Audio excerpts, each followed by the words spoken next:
Kembali lagi di YouTube Yana Channel.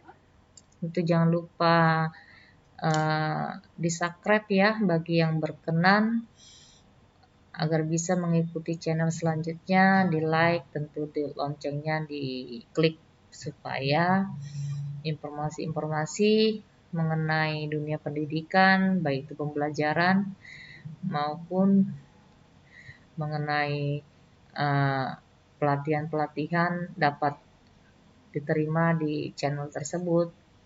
Nah, kita sekarang lagi masuk ke pembahasan tugas 2 OJT 1. Khususnya ini bagi peserta cakep.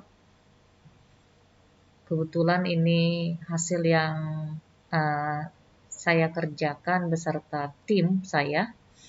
Nah, tentunya kita bisa menularkan informasi pekerjaan yang kita kerjakan kepada teman-teman yang ingin memahami apa yang akan kita kerjakan di tugas 2 OJT 1 ini. Nah, langsung aja ya, sekarang ini kita mengerjakan tentang coaching dalam supervisi.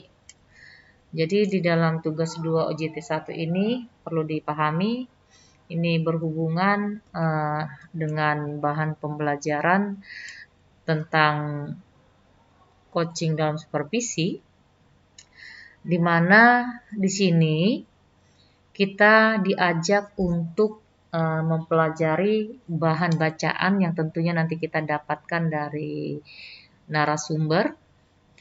Jadi di dalam bahan bacaan ini kita akan mengambil kesimpulan-kesimpulan dari materi yang kita baca. Itu ada beberapa kesimpulan yang kita rangkum dan akan kita tuangkan ke dalam tabel refleksi pendalaman bahan pembelajaran tentunya.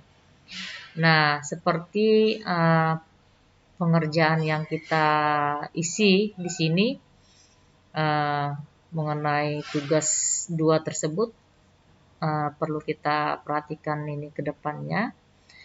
Untuk pengisiannya tentunya tidak monoton ya, karena kita diajak di sini menyimpulkan isi bacaan menurut versinya calon kepala sekolah masing-masing. Nah, jadi ini kita buat ringkasannya. Salah satunya di sini ini sudah ditentukan ya, pembentukan karakter. Ini sudah ditentukan dari narasumbernya, yaitu pembentukan karakter. Yang kedua, manajerial sekolah. Selanjutnya yang ketiga, coaching dalam supervisi guru dan tenaga kependidikan. Selanjutnya yang keempat, pengembangan kewirausahaan. Ya. Nah, ini panjang sekali. Yang kelima, RTL-nya.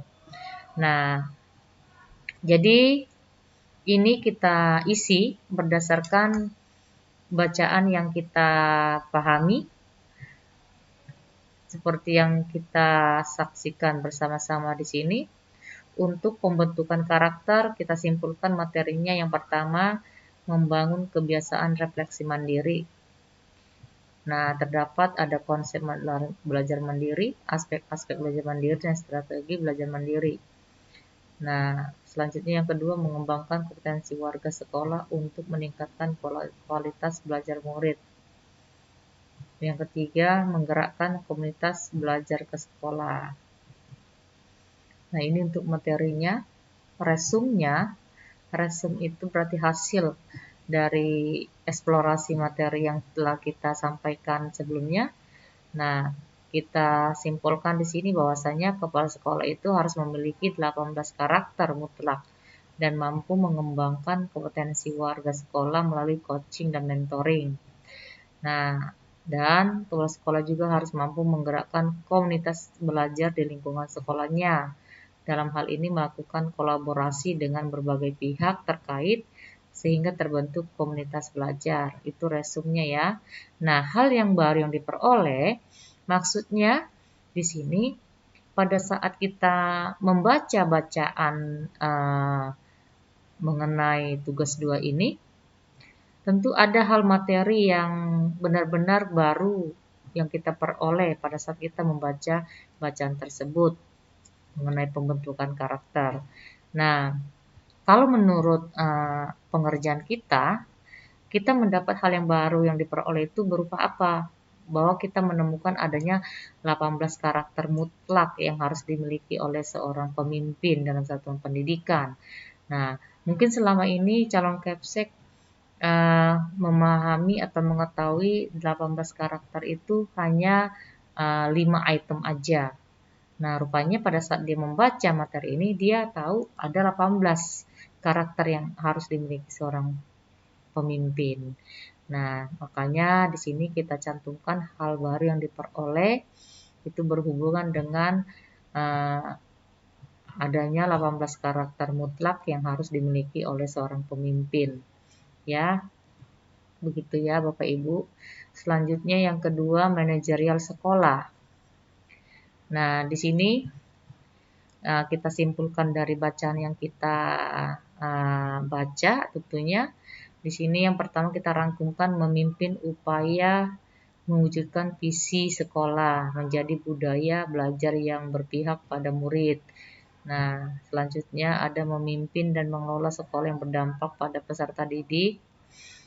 Nah, tentunya ada resumnya di sini. Dalam kemampuan manajerial seorang kepala sekolah harus mampu mewujudkan budaya belajar untuk mampu mengelola mencapai visi dengan melaksanakan beberapa langkah pembuatan rencana kerja, pengelolaan SKL, pengelolaan standar isi, dan seterusnya Bapak Ibu. Ini panjang ya Bapak Ibu. Ini diambil semuanya, ini berdasarkan bacaan kita ya, yang kita terima dari narasumber. Jadi kita tinggal merangkumkan, jadi tentunya ini resume ini kaitannya dari materi yang kita sampaikan di sini ya. Nah, selanjutnya di sini kolom berikut ini hal yang baru yang kita ketahui dari bacaan tersebut apa. Nah, di sini tertera dari penjelasan dalam buku bahan ajar ini saya melihat bahwa pembuatan rencana kerja baik jangka pendek sampai jangka panjang meliputi banyak faktor yang semuanya berakhir pada mutu sekolah.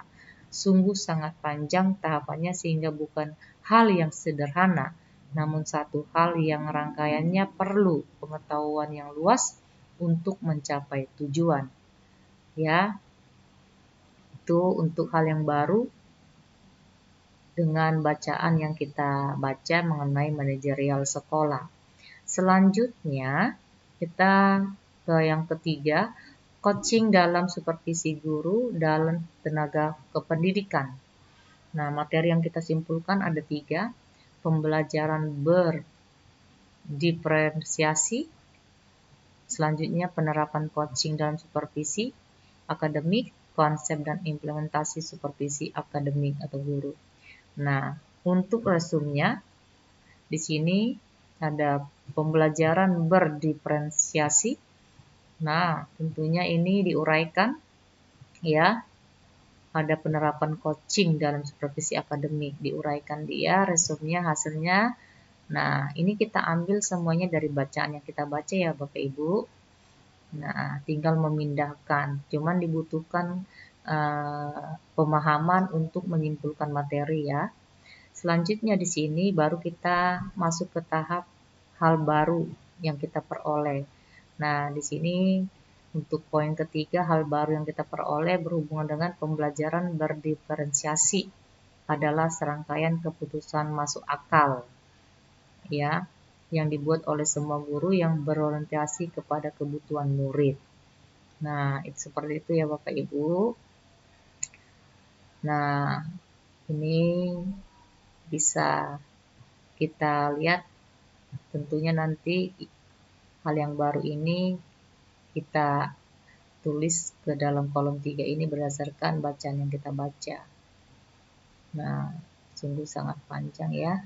Kita masuk yang keempat, pengembangan kewirausahaan. Materi yang disimpulkan dari pengembangan kewirausahaan itu sini dicantum ada 7. Yang pertama, pendekatan inovatif dalam pengembangan sekolah. Yang kedua, pengelolaan kewirausahaan sekolah, pelaksanaan program kewirausahaan sekolah, cara mengembangkan kewirausahaan sekolah, strateginya, pengembangannya, sampai kemitraannya. Nah, bagaimana resum hasilnya? Yang pertama di sini dituangkan inovatif adalah karakteristik yang dimiliki seorang pemimpin yang memiliki kemampuan berpikir kreatif, mengembangkan ide-ide baru yang bermanfaat di setiap kesempatan. Nah, dan juga ada di sini keterampilan yang harus dimiliki oleh seorang manajer. Nah, ini kita tuangkan berdasarkan materi yang kita simpulkan tadi ya. Nah, ini sangat panjang sekali. Bisa nanti Bapak Ibu lihat isinya ini berdasarkan bacaan yang diberikan oleh dari narasumber tentunya. Nah, ini dia. Selanjutnya Bapak Ibu, apa hal baru yang diperoleh untuk pengembangan kewirausahaan? Di sini hal barunya ditemukan adanya sumber kewirausahaan dalam sekolah sudah ada, hanya tidak dikembangkan ya. Hal yang sudah ada seperti modal dan prasarana kebijakan sudah ada, akan tetapi kurang diperhatikan.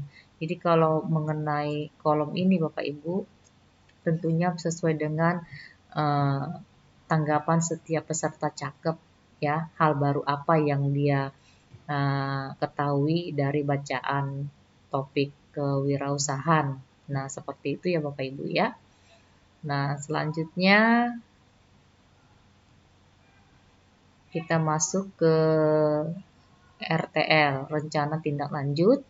Di sini ada 9 poin untuk materinya. Yang pertama, latar belakang RTL, ruang lingkup RTL, rencana proyek kepemimpinan, kajian material peningkatan kompetensi, monitoring dan evaluasi, jadwal, laporan, dan kegiatan gelar karya.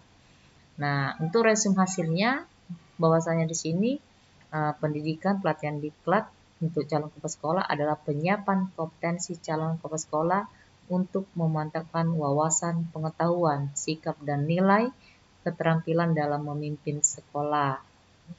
Nah, di sini kita cantumkan hasil resumnya ini berdasarkan materi yang kita cantumkan sebelumnya, ya.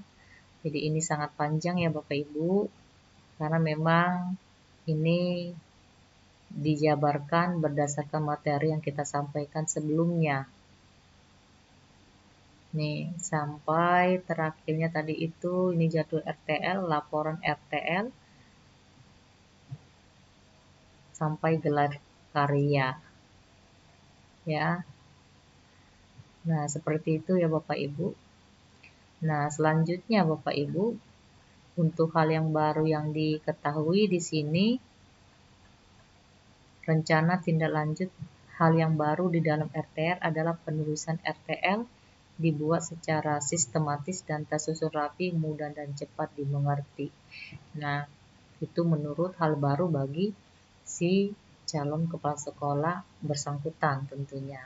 Jadi kalau menurut Bapak Ibu tidak seperti ini hal barunya, silakan Bapak Ibu.